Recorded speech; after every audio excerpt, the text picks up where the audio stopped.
Every few years, ChrisBrown's career hits the same crossroads. Another hit song climbing the charts, another courtroom door swinging open. The newest chapter unfolded in London on June 20th, when the 35-year-old singer stepped into Southwark Crown Court to answer a charge that he smashed a tequila bottle over a music producer's head in a nightclub 2 years ago. The hearing lasted barely 10 minutes. Brown spoke only to confirm his name, age, and plea. Not guilty, ma'am. But the fallout could shadow him all the way to 2026, when a trial is set to decide whether the man behind Under the Influence ends up with another line on his criminal resume.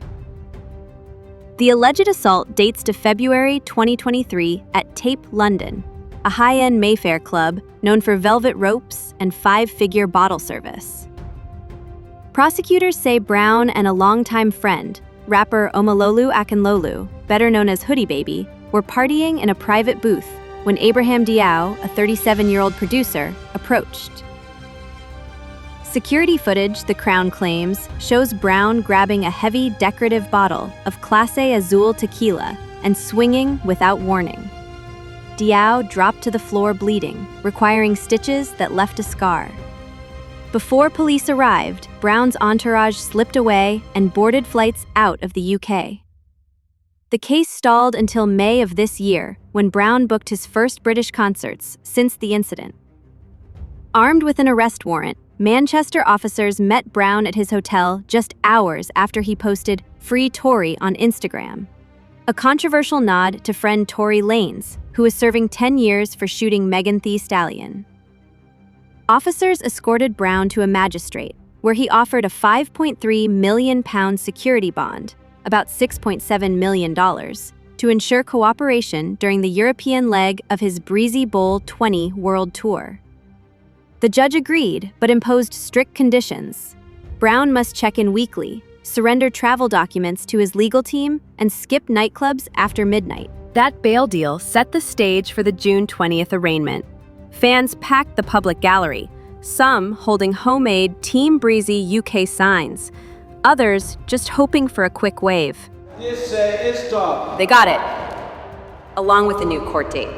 Brown and Hoodie Baby will return July 11, when prosecutors may ask them to plead to a lesser count of assault occasioning actual bodily harm.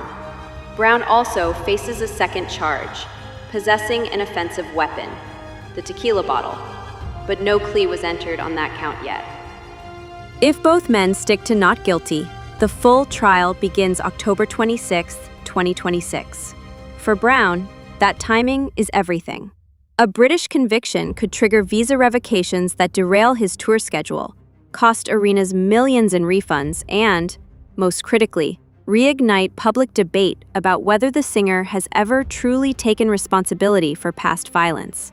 Critics still cite the 2009 felony assault on then-girlfriend Rihanna, a string of club brawls from Miami to West Hollywood, and a dismissed but headline-making rape allegation in Paris. Supporters say Brown remains under a microscope. Few artists could survive, and note he's completed anger management stints, community service, and stretches of probation. In practice, his career thrives in cycles. Controversy spikes, radio airplay dips, then a new single explodes on TikTok, and venues sell out again. Brown's lawyers insist the London case is built on shaky ground, hinting that security footage will show self-defense or a scuffle misread by witnesses. Prosecutors, meanwhile, have labeled the bottle swing an unprovoked attack and point to an earlier visa denial for character grounds as proof the singer's history matters. In pretrial filings, they argue a guilty verdict carries public safety weight. Club injuries caused by celebrity temper can't be brushed off as civil suit material when stitches and scars are involved. That distinction, criminal versus civil, foreshadows the next battle. If Brown beats the criminal count, Diaw could still sue for damages. British civil courts don't require proof beyond a reasonable doubt, only a balance of probabilities. So a scar photographed under club lights could mean a six-figure payout. Brown's team surely knows the math.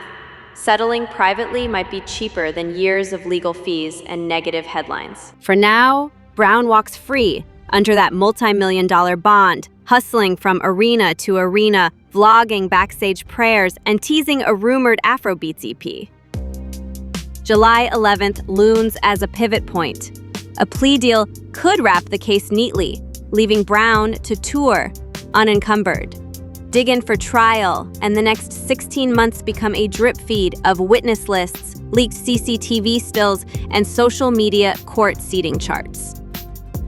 If history repeats, Brown's fan base will double down on loyalty, while critics wonder aloud how many second chances one artist gets. Whether the London jury ever sees him as a reformed father of two or the same hot-headed superstar from a decade ago may depend less on polished courtroom testimony and more on one grainy, late-night club video yet to hit the tabloids. Either way, October 2026 is penciled on every entertainment lawyer's calendar.